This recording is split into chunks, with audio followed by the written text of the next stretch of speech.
Olá, boa noite. Primeira turma do Supremo Tribunal Federal vai analisar a partir de amanhã o recebimento da denúncia da Procuradoria-Geral da República contra mais um grupo de investigados pelos atos golpistas de 8 de janeiro. Ministros do Supremo lamentaram a morte do Papa Francisco. MPF recomenda que Estado e municípios do Pará atuem para universalizar o acesso à educação especial e inclusiva. Tribunal de Justiça de Mato Grosso promove mutirão ambiental para transformar conflitos judiciais em acordos que protegem o meio ambiente. E uma volta ao passado. No dia em que Brasília completa 65 anos, também se comemora a inauguração do Supremo Tribunal Federal. O Jornal da Justiça desta segunda-feira, 21 de abril, começa agora.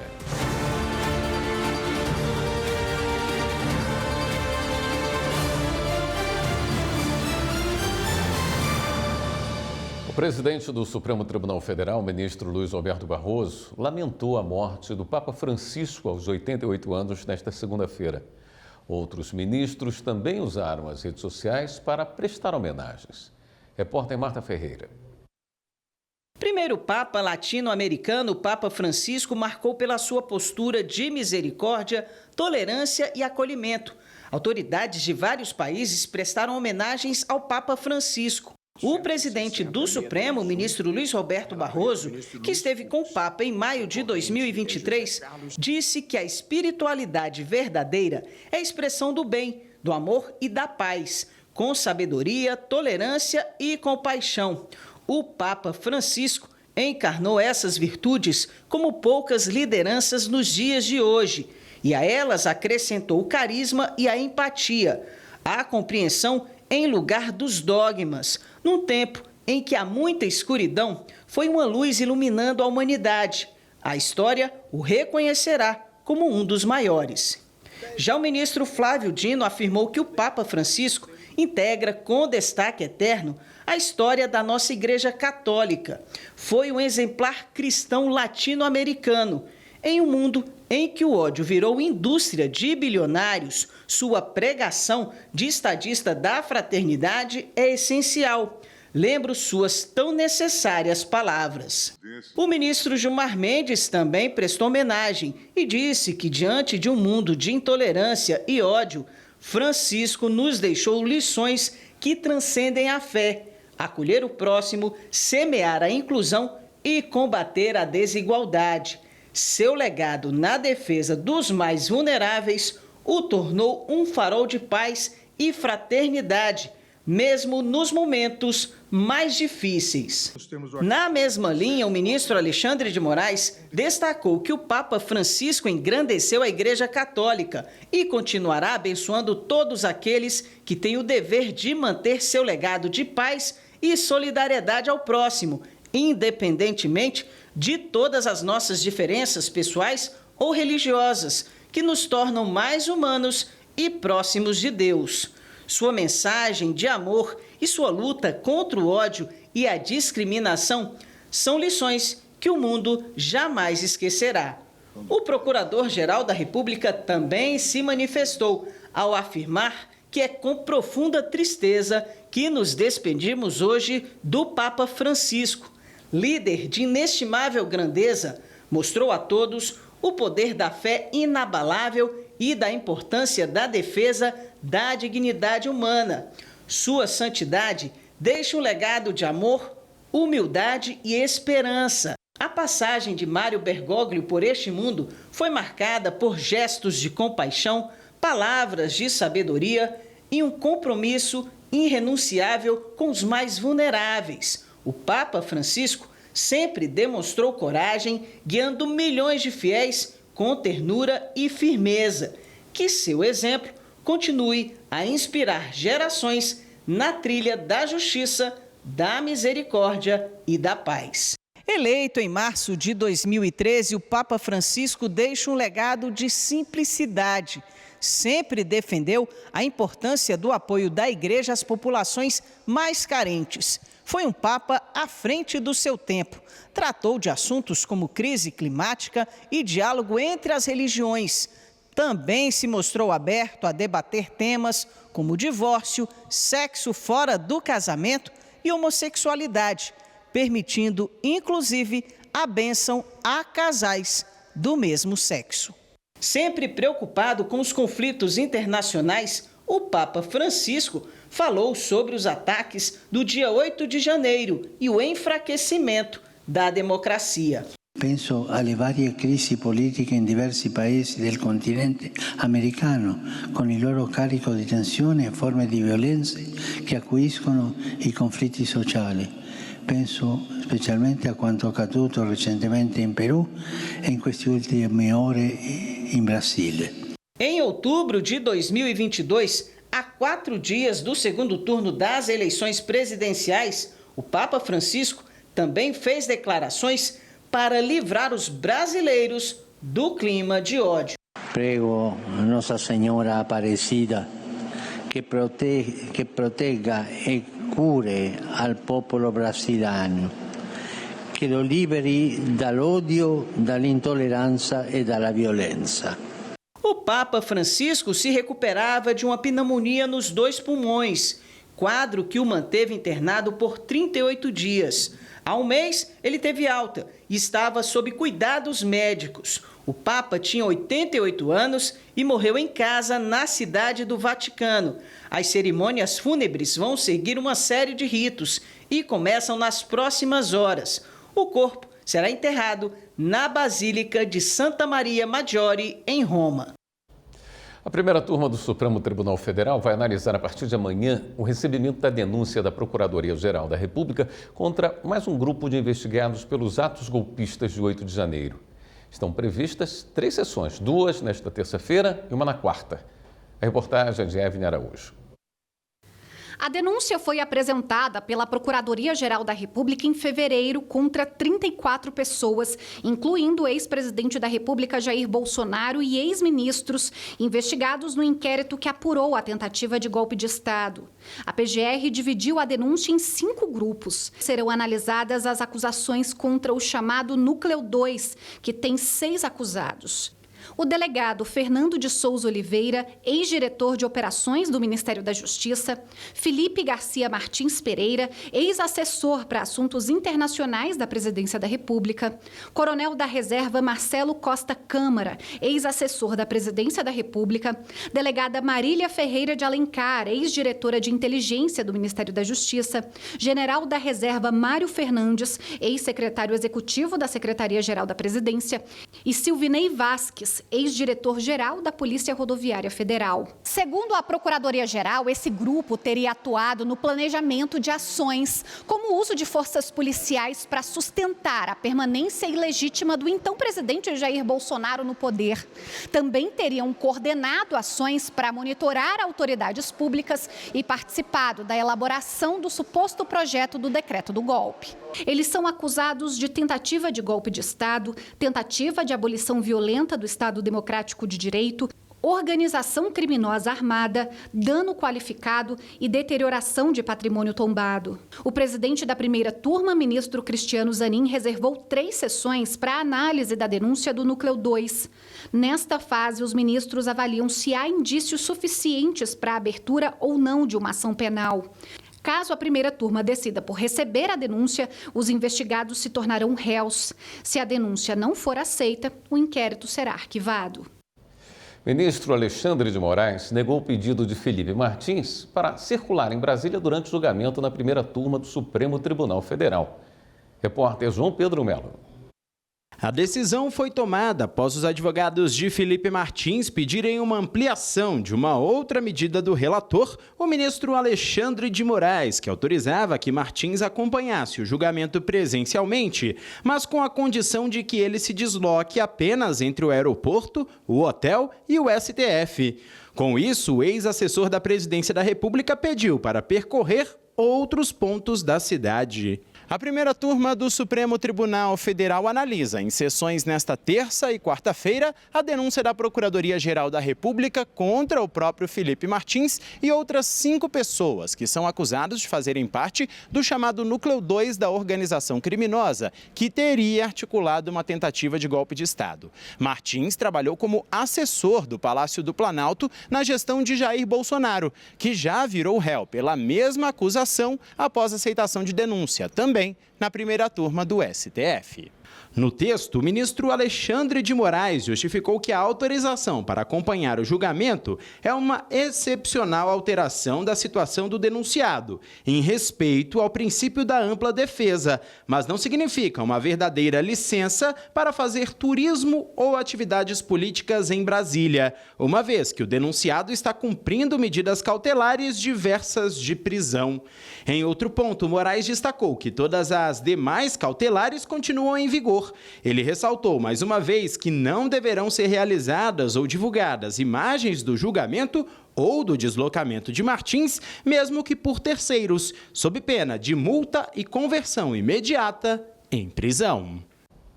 Hoje é aniversário da capital do país. Brasília completa 65 anos. Hoje também é dia de comemorar a inauguração do Supremo Tribunal Federal, instituição essencial para a manutenção do Estado Democrático de Direito. Acompanhe na reportagem de Carolina Chaves.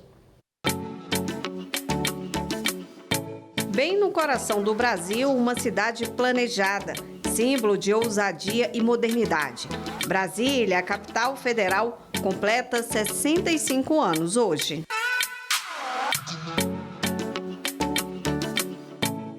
Erguida em tempo recorde, 3 anos, Brasília nasceu para integrar o país e impulsionar o futuro. Linhas arquitetônicas arrojadas, assinadas por Oscar Niemeyer, e o plano urbanístico inovador de Lúcio Costa a consagraram como patrimônio cultural da humanidade. 65 anos depois, Brasília se consolida como um centro de poder e cultura, lar de uma população diversa e vibrante e palco de decisões importantes. O dia 21 de abril marca outro momento importante. Junto com a inauguração da nova capital, foi instalada a sede do Supremo Tribunal Federal. Às 9h30 da manhã, ocorreu a sessão inaugural da mais alta corte. Embora a mudança definitiva do Rio de Janeiro para Brasília levou ainda 40 dias. O guardião da Constituição desempenha um papel fundamental na história e no desenvolvimento do país, zelando pela democracia e pelos direitos de todos. A Suprema Corte foi projetada por Oscar Niemeyer com o objetivo de expressar o equilíbrio entre a grandeza e a leveza que uma instituição representa para a República. Uma obra imponente que parece flutuar na Praça dos Três Poderes.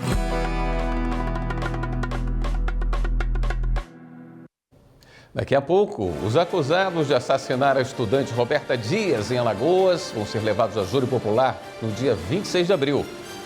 E os 18 anos de audiências públicas no Supremo Tribunal Federal, o instituto que revolucionou a relação entre a Suprema Corte com a sociedade. Nós voltamos já.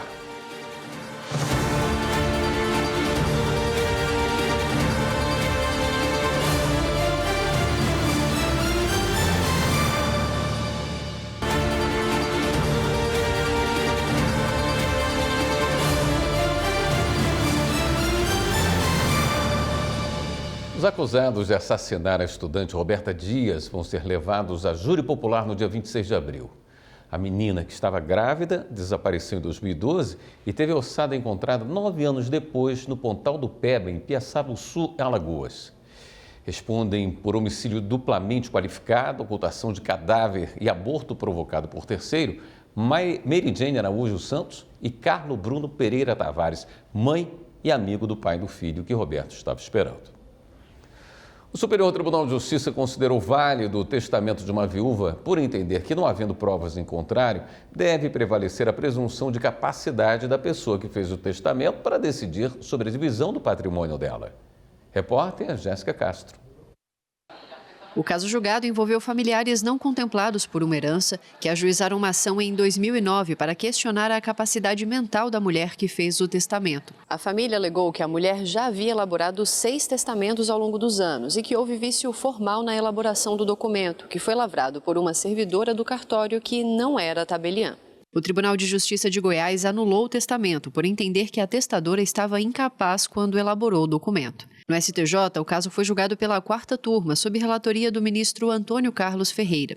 O ministro observou que a mulher não havia sido interditada judicialmente e que o último testamento dela foi firmado 4 anos antes de sua morte, com a presença de testemunhas, e não houve alteração. O colegiado considerou que não houve nenhuma prova que demonstrasse a inaptidão da falecida e, por isso, entendeu pela validade do testamento.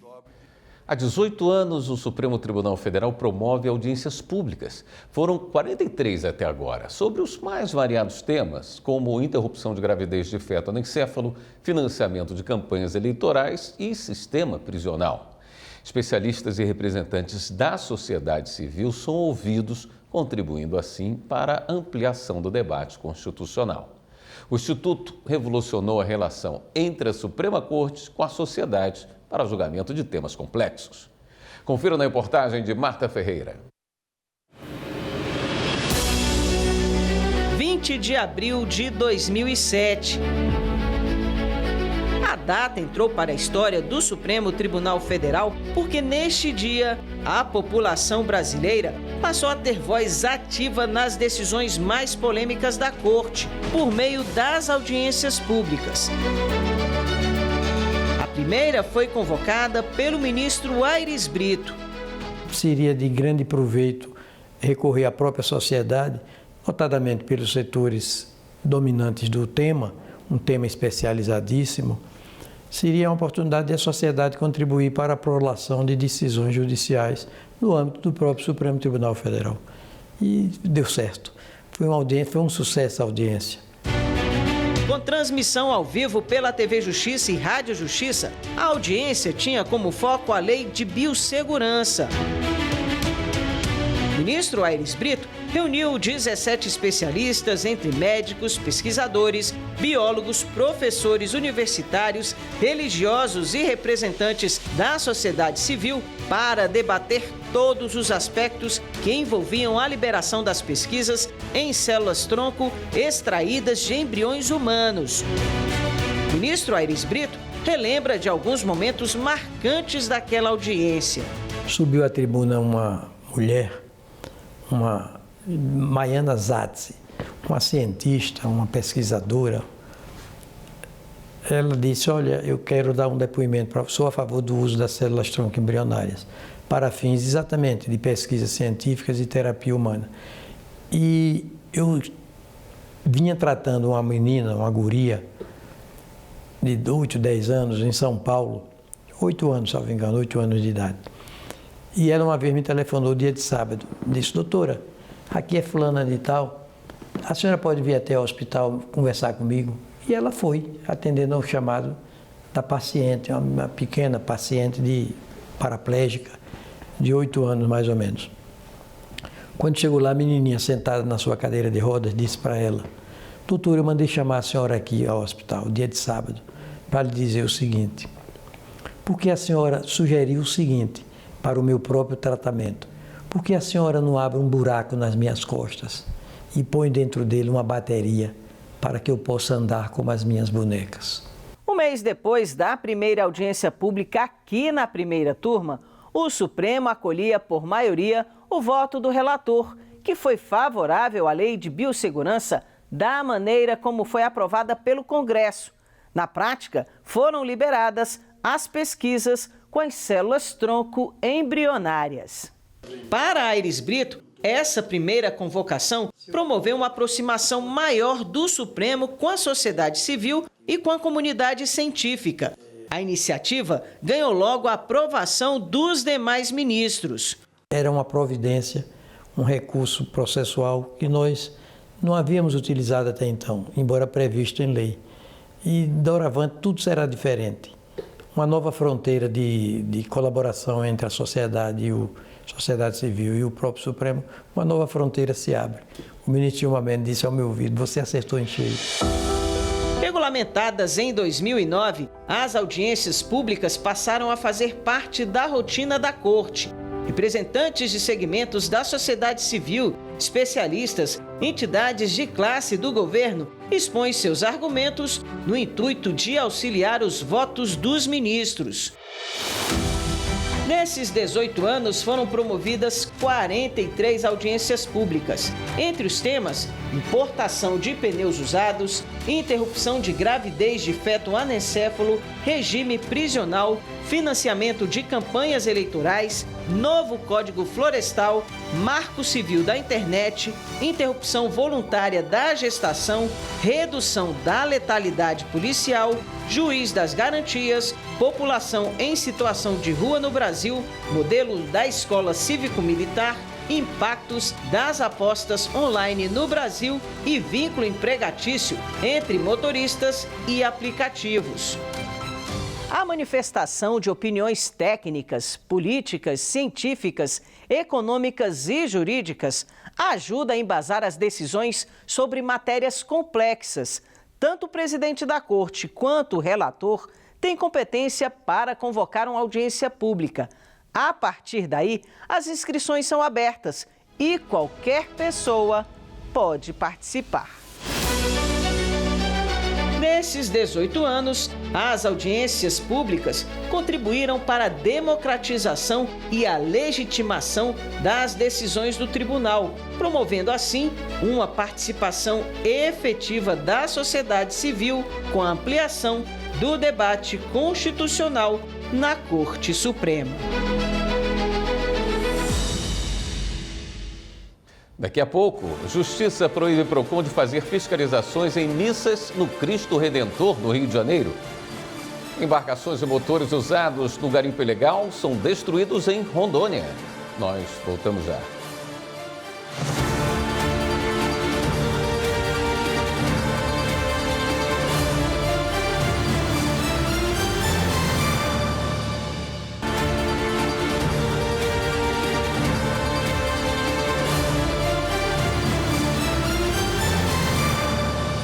O Tribunal de Justiça de São Paulo manteve condenação de um homem que danificou a vegetação ao construir uma casa sem autorização.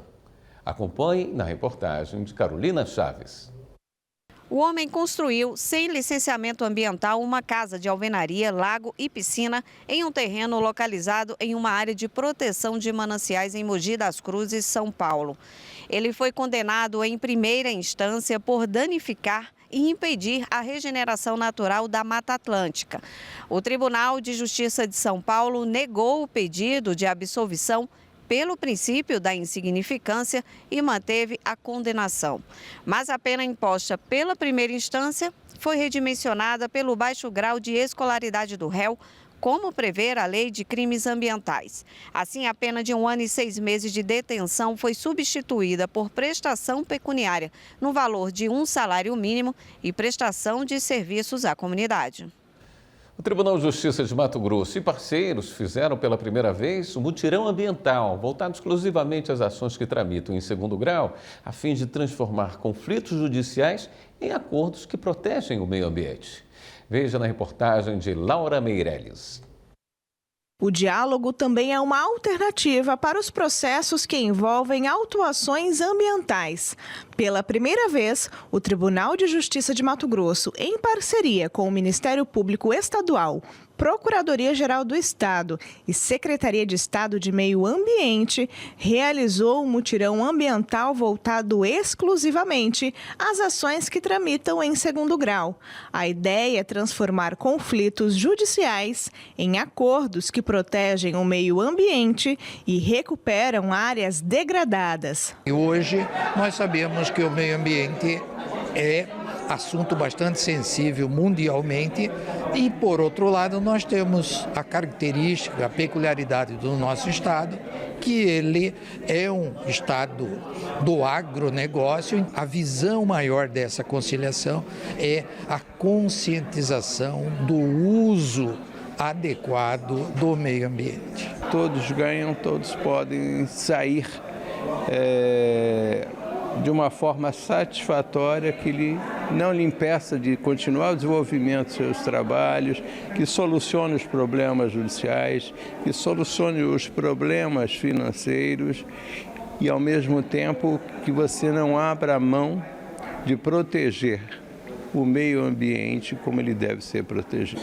Aqui no Sejusc, que fica no complexo dos Juizados Especiais de Cuiabá, várias salas foram preparadas para receber as partes, os advogados e os conciliadores durante as audiências. A expectativa é que a autocomposição seja o caminho para dar fim a mais de 100 processos que já estão em grau de recurso. O objetivo maior do Estado é termos cada vez mais uma produção sustentável. Todo o nosso trabalho ele está focado em fazer com que cada vez mais pessoas que tiveram embaraços nas questões ambientais possam, nesse momento, sanar suas pendências e aí, como se diz no linguajar, tocar a sua vida de uma forma bastante otimista de que é possível fazer conciliação, é possível a gente resolver os problemas em conjunto, como estamos fazendo aqui. Assim como a SEMA já vem realizando os mutirões de conciliação na via administrativa, agora essa iniciativa do Tribunal de Justiça em segundo grau é muito importante. É de suma importância a busca da solução consensual de conflitos em todas as instâncias, primeiro e segundo grau. Então o Ministério Público tem essa perspectiva resolutiva de buscar acordos, negociações e mediações de conflitos para que esses processos tomem um fim, sejam mais econômicos e possam ter uma satisfação para todos os envolvidos. Justiça proíbe Procon de fazer fiscalizações contra missas no Cristo Redentor, no Rio de Janeiro. Embarcações e motores usados no garimpo ilegal são destruídos em Rondônia. Em Roraima, ex-senador vai cumprir pena em casa. Vamos conferir. O ex-senador Teomário Mota, acusado de estuprar a própria filha e mandar matar a mãe dela, recebeu autorização da Justiça para cumprir a pena em regime domiciliar, com o uso de tornozeleira eletrônica. O Tribunal de Justiça de Roraima permite que ele saia de casa apenas para atendimento médico. A medida será reavaliada em 60 dias. O IBAMA e a Polícia Federal promoveram mais uma ação para coibir crimes ambientais e extração ilegal de ouro no Rio Madeira, em Rondônia. Durante a atividade foram destruídos 3 motores e 3 embarcações de grande porte. Justiça do Rio de Janeiro proibiu que órgãos de defesa do consumidor façam fiscalizações em missas realizadas no Cristo Redentor. As ações foram motivadas após acidente envolvendo um turista chileno. Para a Arquidiocese Carioca, não existe relação de consumo no evento de natureza religiosa. Caso haja desobediência, o Procon poderá pagar uma multa de R$1 milhão. Daqui a pouco, consumidora que caiu num golpe após fazer pedido pelo iFood vai ter a cobrança suspensa. E ainda hoje você vai acompanhar as histórias de pacientes que tiveram as vidas transformadas pelo Programa de Atenção Integral ao Paciente Judiciário. Voltamos já.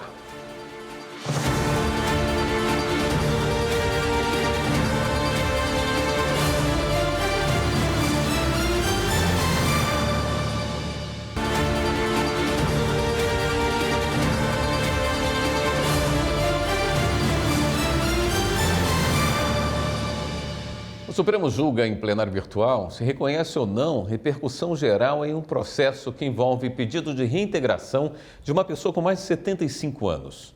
Marta Ferreira tem os detalhes.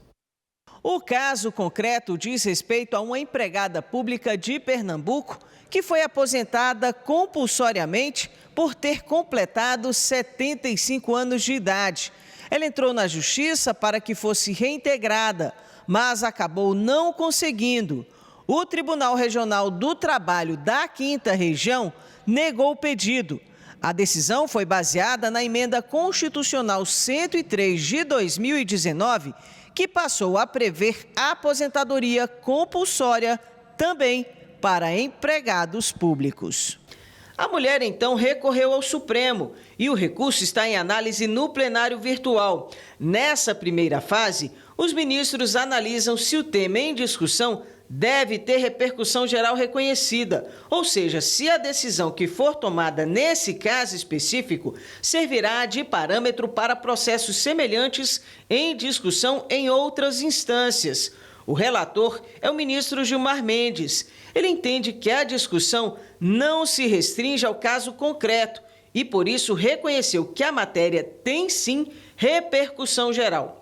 Outros 4 ministros também já votaram no mesmo sentido. O prazo para os demais se manifestarem termina no dia 24 de abril.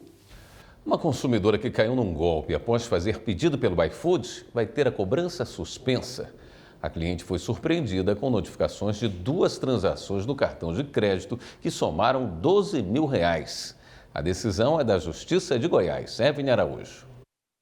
A consumidora foi vítima do chamado golpe da maquininha. Segundo o processo, um suposto atendente da plataforma entrou em contato com ela dizendo ter ocorrido duplicidade do pedido. A cliente acabou sendo induzida a realizar 2 pagamentos, um no valor de R$ 9.900 e o outro de R$ 2.100.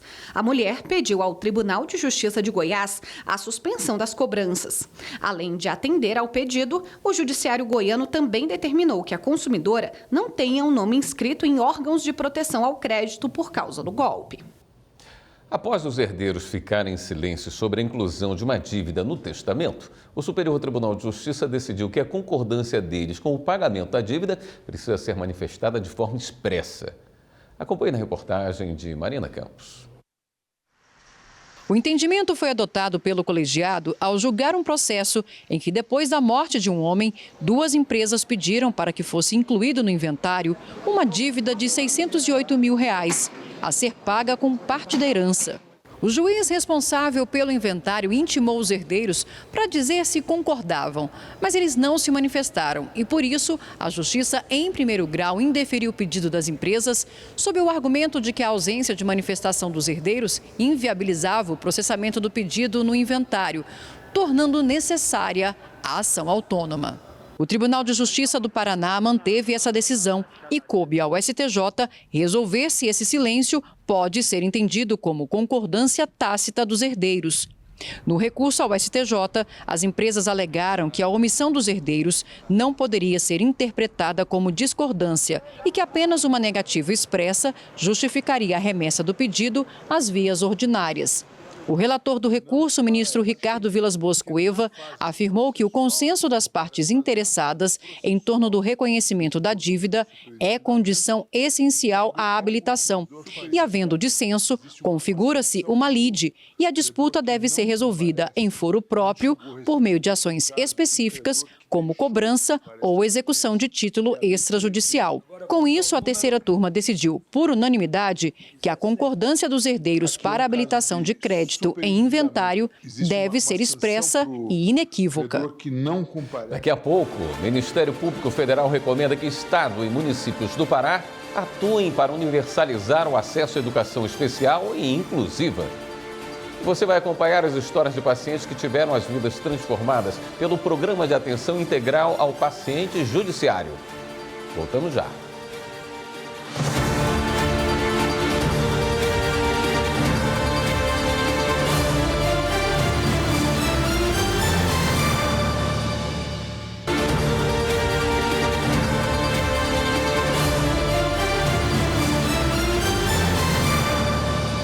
A guarda compartilhada de pets gera debates na sociedade.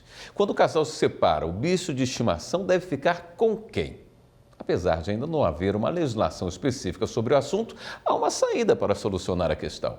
Repórter Fabrício Veloso. A relação de amor entre a Brenda e a cadela Luna nasceu há 7 anos, quando o animal foi adotado ainda filhote.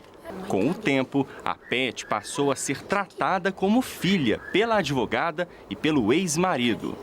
O casal não teve filhos e, após o divórcio, surgiu a dúvida: quem ficaria com a Luna? A solução foi a guarda compartilhada. Nosso divórcio foi muito tranquilo, totalmente consensual, extrajudicial. Nós temos um bom relacionamento, né? Temos uma relação muito cordial, embora o relacionamento tenha acabado.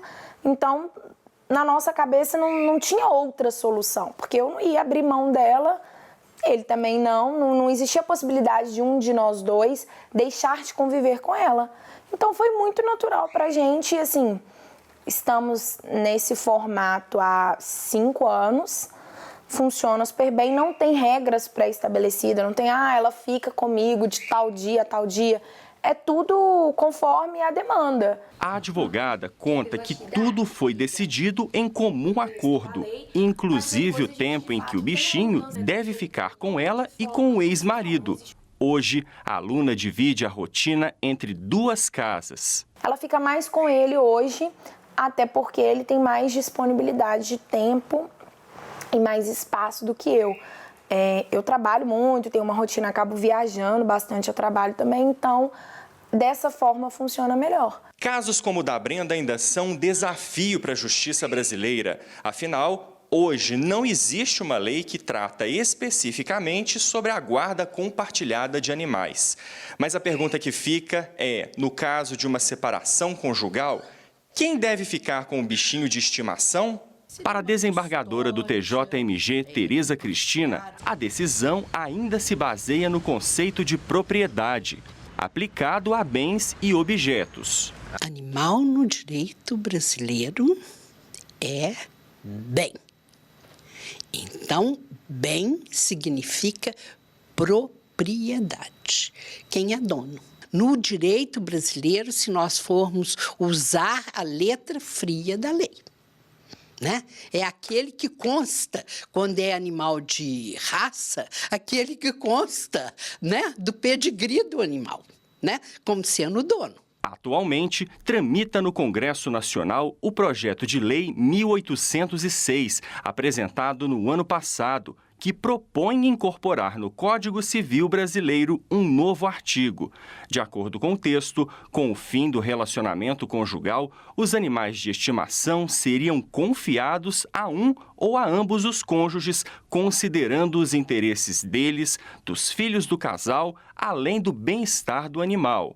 Até que a guarda compartilhada de pets seja contemplada pela legislação brasileira, a desembargadora sugere que a solução seja consensual. O que eu recomendo é que, com relação aos pets, faça sempre um acordo.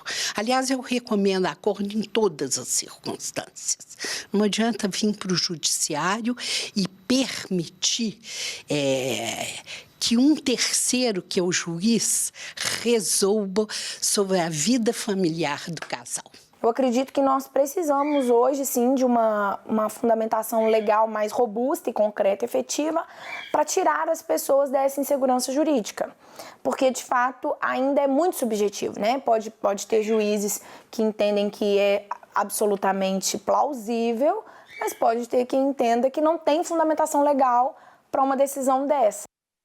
O Tribunal de Justiça de Alagoas promoveu uma palestra sobre empatia e inclusão de pessoas com autismo para estudantes da rede pública.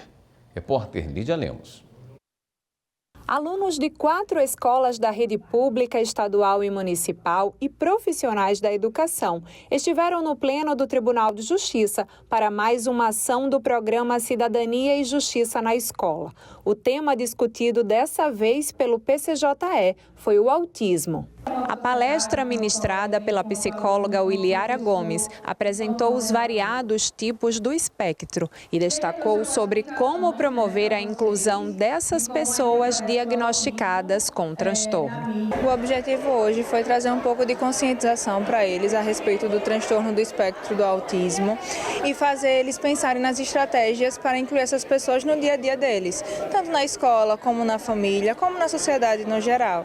Foi um momento bem interessante. Eles engajaram, tiraram várias dúvidas e eu acho que a mensagem foi clara, né? Que lugar de autista é em todo lugar. Para a Rebeca, que já conviveu com um colega autista, buscar conhecimento sobre o tema e respeitar as limitações são os principais aspectos para uma boa convivência. É importante a gente acolher, a gente saber recepcionar e eu acho de extrema importância esses alunos aprenderem que a gente precisa aprender a conviver com essas pessoas e que a gente não precisa excluir, porque elas não são diferentes da gente.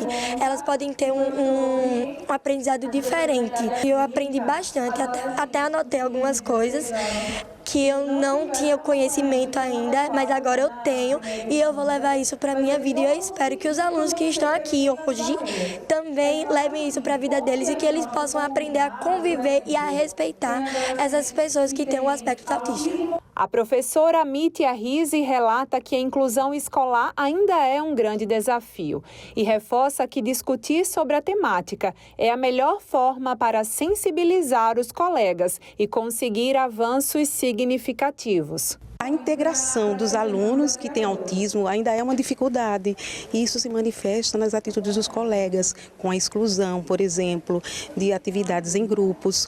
Então, esse momento hoje foi muito valioso, principalmente para conscientizar os alunos e, mais que isso, para sensibilizá-los, de ter essa empatia, de ter um olhar mais solidário sobre os colegas que precisam desse acolhimento. A coordenadora do PCJE, Carolina Valões, destacou ainda que esse evento específico foi pensado também para os profissionais da educação, que lidam diariamente com pessoas autistas. Sempre que possível, a gente estende para profissionais da educação para prepará-los para lidar com esses estudantes em sua totalidade, observando as necessidades de cada um. E a gente sabe que uma escola que abraça as diferenças é, de fato, uma escola que promove a transformação de vidas. No Pará, o Ministério Público Federal recomendou que o Estado e os municípios atuem para universalizar o acesso à educação especial e inclusiva. As informações com Márcio Fontinelli. A Secretaria de Educação do Pará e as prefeituras municipais receberam do Ministério Público Federal uma recomendação para que sejam apresentados, com urgência, ações para cumprir o Plano Nacional de Educação, principalmente os tópicos que tratam da educação especial e inclusiva. O documento foi produzido a partir de uma audiência pública feita em janeiro deste ano na cidade de Santarém, no Pará, que consta as falhas na aplicação do programa pelo governo estadual e municipal. Todos têm um prazo de 15 dias para responder se vão ou não acatar a recomendação. E você acompanha agora mais uma reportagem sobre os 25 anos do Programa de Atenção Integral ao Paciente Judiciário. Você vai conhecer os parceiros da rede de saúde e as histórias de pacientes que tiveram as vidas transformadas. Repórter Fabrício Veloso. As portas do Pai PJ se abriram para o Radamés há mais de 20 anos. A convivência com os profissionais do programa durante 12 anos marcou para sempre a trajetória dele. Na casa sede da iniciativa em Belo Horizonte, o ex-paciente judiciário relembra as histórias de tantos outros que também tiveram problemas com a lei e, com a ajuda do Pai PJ, puderam recomeçar. Num momento muito difícil, eu me encontrava preso praticamente e foi aí que o Pai PJ entrou no meu caso. Eu não poderia falar um Pai PJ, não poderia falar uma Mãe PJ, Porque é assim que é. Nesta outra casa, a família do Hugo também celebra uma nova fase na vida do rapaz. Após uma longa batalha por causa das drogas e dos problemas com a justiça, a solução veio com o tratamento oferecido pelo Pai PJ. Foram 8 anos sendo assistido pelo programa. O Pai PJ me acompanhou até na casa de recuperação, me acompanhou na cadeia antes de eu sair da cadeia, nas 2 cadeias que eu tive. Várias famílias aí estão com parentes em situação prisional que estão tendo acompanhamento do Pai PJ. Eu falo para elas que vale a pena não seguir os conselhos certinhos do Pai PJ, muita fé em Deus aí para dar a volta por cima igual eu dei, em nome de Jesus. Após o encaminhamento dos casos, as equipes do Pai PJ definem qual a melhor medida judicial a ser aplicada ao paciente. A ideia é conjugar assistências psicológica e jurídica com noções de responsabilidade e reinserção social. O Pai PJ vai estar junto, aí secretariando essas pessoas de acordo com a singularidade do sofrimento de cada um, de acordo com as possibilidades de inserção no laço social também. Vai acompanhar esse processo, até a extinção. Esse trabalho junto aos pacientes judiciários só é possível graças aos parceiros do Pai PJ. Conselhos de Psicologia, Assistência Social, Defensoria e Ministério Públicos e, principalmente, as redes de saúde geridas pelo Estado e pelos municípios. Em Belo Horizonte, a Secretaria Municipal de Saúde faz a gestão da rede de atenção psicossocial, que agrupa os diversos serviços oferecidos pelo SUS para o tratamento de transtornos mentais. De acordo com o gerente da rede, que administra os CERSANs, Centros de Referência em Saúde Mental, o encaminhamento de pacientes judiciários cumpre com a política de desinternação proposta pela luta antimanicomial. O Pai PJ, o que ele trouxe para a prática, né? É que é possível sim, né? A esses que eram tidos como sujeitos perigosos absolutos, né? Eles podiam não só ser reconhecidos como cidadãos, sujeitos de direitos e deveres, como poderiam ser tratados, né? E construir as suas vidas em sociedade, né, no laço social. De acordo com a coordenadora geral do Pai PJ, desembargadora Márcia Milanês, a integração com os serviços públicos de saúde mental cumpre com a proposta de acolhimento e humanização do programa. Essas pessoas que têm sofrimento mental e estão em conflito com a lei, elas têm que ser atendidas pela saúde e não mais pela Secretaria de Justiça.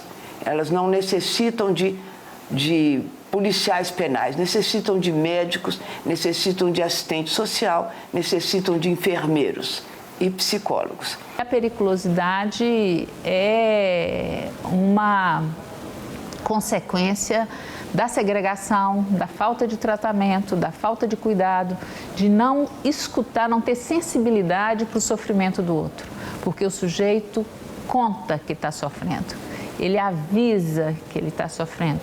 E se não há um acolhimento disso, né, o ato pode ser uma resposta. Uma chance de recomeço pela qual Darlan sempre esperou. Ele está sob acompanhamento do Pai PJ desde 2023.